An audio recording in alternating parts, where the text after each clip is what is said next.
नमस्कार. मी भाऊ तोरसेकर. तुम्ही बघत आहात प्रतिपक्ष. मित्रांनो, 16 जानेवारी म्हणजे काल सगळीकडून निकालांचा धूमधडाका चालू असताना मी माझ्याच युट्यूब चॅनेलसाठी कुठलाही व्हिडिओ करू शकलो नाही. याचं कारण अक्षरशः डझनावारी फोन येत होते आणि ते सगळे फोन किंवा त्याच्यावर बोलताना माझा आवाज बसत होता. दुसरीकडे बिहारच्या निकालाविषयी माझा अंदाज बरोबर ठरल्यानंतर अनेक हिंदी युट्यूबर्स माझ्या मागे हात धुवून लागलेले आहेत. त्यामुळे त्यांच्या बरोबरही बसून मला मुंबईच्या या निकालाविषयी भाष्य करावं लागत होतं आणि म्हणून मला मराठीत काही करता आलं नाही. पण त्यांनी सगळ्यांनी मला विचारलं तेव्हा मी त्यांना एकच सांगितलं की देवेंद्र हा मुंबईचा धुरंधर ठरलेला आहे. देवेंद्र हा महाराष्ट्रातला धुरंधर आहे आणि त्या धुरंधर सिनेमाचं एक गाणं खूप व्हायरल झालेलं आहे. तोंडो तोंडी आहे गेला महिना दीड महिना. आंधी बनकर आया हूं. काय ते आंधी बनकर आया हूं वगैरे, ना तो कारवा की तलाश वगैरे आठवतं तुम्हाला? आंधी बनकर आया हूं. तो देवेंद्र फडणवीस यांनी एक हाती महाराष्ट्राच्या महापालिका निवडणुकांचा भार आपल्या खांद्यावर पेलला, एक हाती. आणि आपण महाराष्ट्रातले धुरंधर आहोत हे दाखवून दिलं. आणि अक्षरशः एक वादळासारखा माणूस घोंघावत आला. त्याच्या समोर ते घोंघावणारं वादळ दिसत असून सुद्धा नाकारणारे खूप होते. आणि अशी वादळं कितीही आली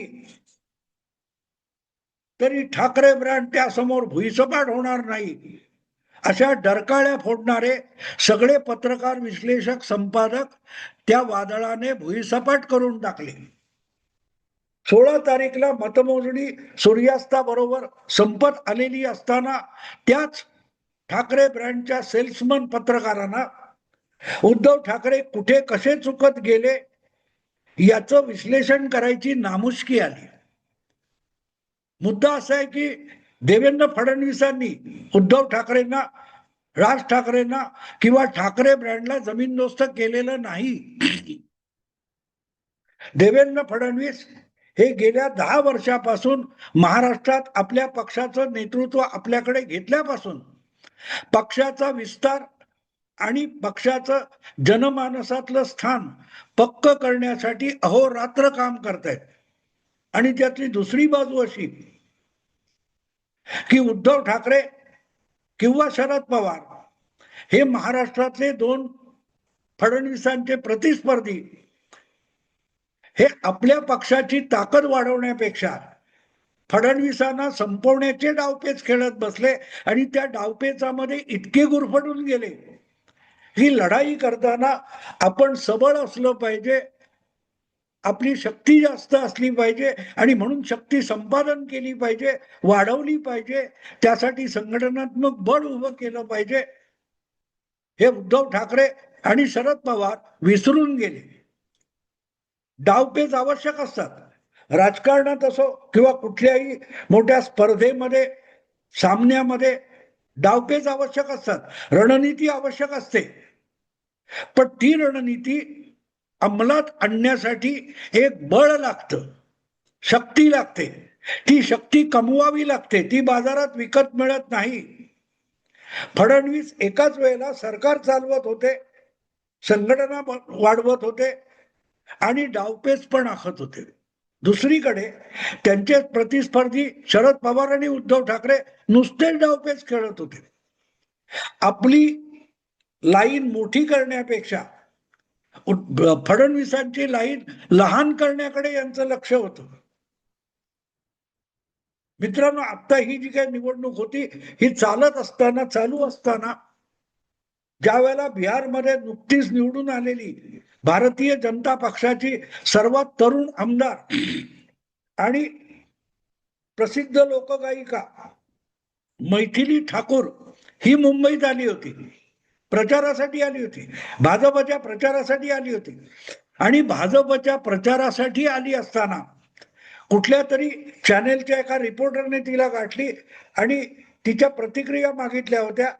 तर त्या मुलीने आपणही उत्तर प्रदेशी मराठी आहोत म्हणून चक्क मराठीत बोलण्याचा प्रयत्न केला आणि पुढे ती असं म्हणाली की मी साधं बोलण्यापेक्षा गाण्यात उत्तर देते, मी मराठी गाणं म्हणते.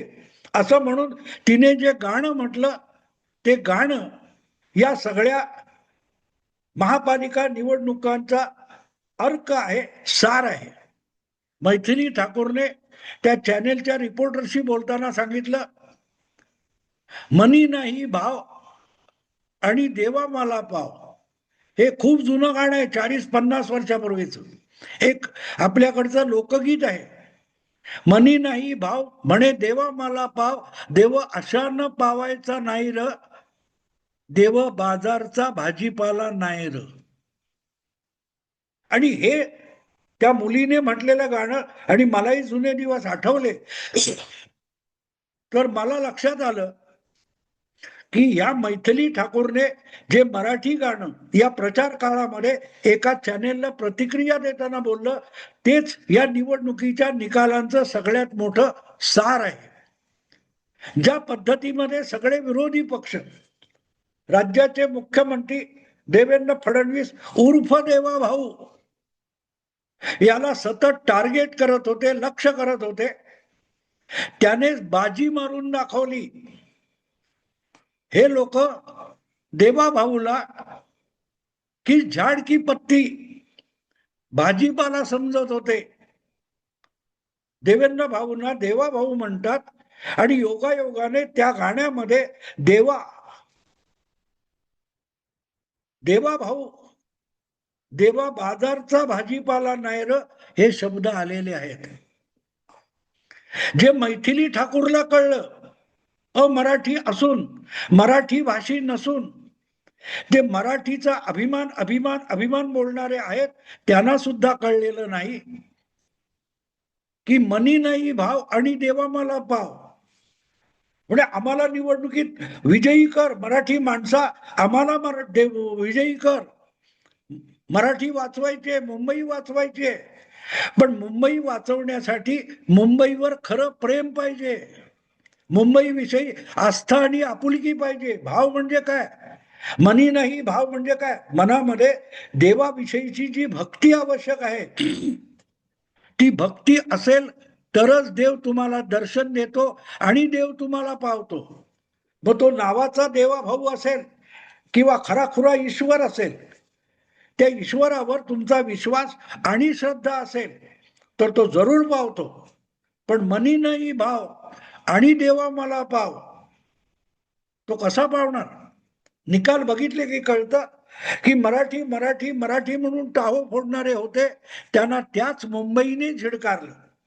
मुंबई म्हणजे आमचं ना, मुंबई म्हणजे आमची अस्मिता, हे सगळं बोलणारे होते, त्यांनाच मुंबईने झिडकारलं. का झिडकारलं? मनी नाही भाव, मनी नाही भाव आणि देवा मला पाव, मुंबई मला पाव, मतदारा मला पाव. तुम्ही मतदारासाठी केलं काय? गल्ली कुचातले अनेक मराठी माणसं वेगवेगळ्या माध्यमातून व्यक्त होताना सतत सांगत होते आणि आमच्यासाठी केलं काय, मराठी माणसासाठी ठाकरे बंधूंनी आजवर केलं काय? हा प्रश्न एक माणूस जरी विचारत असेल तरी ती ठाकरे ब्रँड म्हणून नाचणाऱ्यांसाठी शर्मेची गोष्ट आहे. मुंबईतून मराठी शाळा का बंद पडल्या, मुंबईतला माणूस दूर विरार कुठे बदलापूर का फेकला गेला, याचं उत्तर ठाकरे बंधूंना देता येत नव्हतं आणि ठाकरे समर्थकांना देता येत नव्हतं, त्यांचे समर्थक पत्रकारांना देता येत नव्हतं. तिथे कळतं मनी नाही भाव. तुमच्या मनामध्ये मुंबई ही सोन्याचं अन्न देणारी कोंबडी असेल तर तुमची आस्था सोन्याच्या अंड्यासाठी आहे, कोंबडीविषयी तुम्हाला आस्था नाही, कोंबडीविषयी आस्था नाही. आणि तिथे उभाठा शिवसेनेचं जे नुकसान झालेलं आहे ते तिथे झालेलं आहे. मराठी माणसाने हे करावं, मराठी माणसाने ते करावं, आणि तुम्ही काय करणार? मी काय करणार नाही. आम्ही सभा सुद्धा घेणार नाही. बाळासाहेब जेव्हा मुंबई महापालिकाच्या निवडणुका 68 सालपासून लढवत आले, तेव्हा शेकड्यांनी सभा घेतल्यात. गल्ली बोळात बाळासाहेबांनी 68 साली सभा घेतल्या होत्या. पुढे त्यांचं वय वाढत गेलं आणि संघटना वाढत गेली, तेव्हा मोजक्या, पण मुंबई महापालिका म्हटल्यानंतर बाळासाहेबांनी अगदी मला वाटते 2017 किंवा 2012ला सुद्धा ठाण्यामध्ये, पुण्यामध्ये बाळासाहेबांनी सभा घेतल्या होत्या. तुलनेने त्यांच्यापेक्षा खूप कोवळ्या वयात असलेले उद्धव ठाकरे आणि राज ठाकरे यांनी यावेळच्या निवडणुकांसाठी सभा किती घेतल्या. मुंबादेवीला गेले. मुंबादेवी हे मुंबईचं ग्रामदैवत आहे, कुलदैवत आहे. त्याला नवस केला, पण मनात भाव होता. मनात भाव नाही, पण ती भावना, मुंबई विषयीची आस्था, मुंबई देखणी असावी, रेखीव असावी, मुंबई सुसज्ज असावी, सुविधांनी युक्त असावी, याला मुंबईची भक्ती म्हणतात, याला मुंबईची सेवा म्हणतात. ते करत होता देवेंद्र फडणवीस. आणि हे काय करत होते? अर्णब गोस्वामीला पकडत होते. कोरोनाने लोक मरतात तिकडे दुर्लक्ष होतं. मुख्यमंत्री व्हायचं आणि मंत्रालयात 2.5 वर्षात 4 दिवस जायचं नाही. मनी नाही भाव. मनी नाही भाव म्हणजे मनामध्ये जनतेचा सेवा करण्याची भावना असली पाहिजे. त्याचा संपूर्ण दुष्काळ आदित्य ठाकरे, उद्धव ठाकरे यांचा आहे. रोज पत्रकार परिषदा घेतल्या, टोमणेबाजी केली, पण त्या मराठी आणि मुंबईकरासाठी तुम्ही काय केलं याचं उत्तर 0 आहे. 0 आहे. आणि तेच त्या देवाभाऊने केलं असेल तर ते नजरेत भरणारा असेल तर तो देव म्हणजे मतदार राजा देवेंद्रला कौल देणार.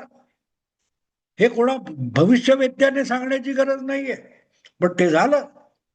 का झालं? कारण सरळ आहे. देवेंद्रच्या मनामध्ये सेवाभाव आहे. आणि बरोबर ती मैथिली ठाकूरजी म्हणते, मनी नाही भाव आणि देवा मला पाव. याला ठाकरे ब्रँड म्हणतात. बाळासाहेब नाही. जे कोण ठाकरे ब्रँड म्हणून नाचणारे आहेत ना, त्यांना मी ठाकरे ब्रँड म्हणतो. ठाकरे ब्रँड नव्हता, बाळासाहेब ब्रँड होता. आणि म्हणून ज्यांच्या मनात तो भाव होता त्यांना देव पावला, देवाला देव पावला. कारण देव तुम्हाला भाजीपाला वाटतो. मतदार राजा, सामान्य जनता, मुंबईकर, मराठी माणूस हा ठाकरे बंधूंना भाजीपाला वाटतो का? गेले बाजारात 4 पैसे टाकले, आणला, दे रे पालकची जुडी, दे रे 2 किलो बटाटे. देव बाजारचा भाजीपाला नाही. किती त्या मुलीने सुंदर शब्द या निमित्ताने वापरले. आणि मला त्या मनी नाही भाव आणि देवा मला पाव, त्या देवातला देवा म्हणजे देवा भाऊ मला आठवला. आणि म्हणून मला असं वाटतं की आत्ता जे काय निवडणुकीचे निकाल आलेत त्या सगळ्याचं सार आणि अर्क शोधायचं असेल तर त्या गाण्याच्या ओळीमध्ये आहे. आणि म्हणूनच मी ते तुमच्या समोर पेश केलं. माझी ही पहिली प्रतिक्रिया आहे. मुंबईच्या मतदाराने, महाराष्ट्राच्या मतदाराने जे काय सांगितलंय ते साफ साफ एका जुन्या लोकगीतामध्ये आहे. मनात असेल भाव तर देव मिळतो, पण मनात देव नसेल, मनी नाही भाव, मनात भक्ती नसेल तर देव दिसणार नाही, पावणार नाही. असो मित्रांनो, आता थांबतो. पुढचे काही दिवस या निवडणुकीचं विश्लेषण करायचं आहे. घसा बसला असताना सुद्धा थोडक्यात मी माझं मत प्रदर्शन केलंय. बाकीचं शवविच्छेदन, पोस्टमार्टम पुढच्या काळात ऐकायला मिळेल. आता थांबतो. नमस्कार.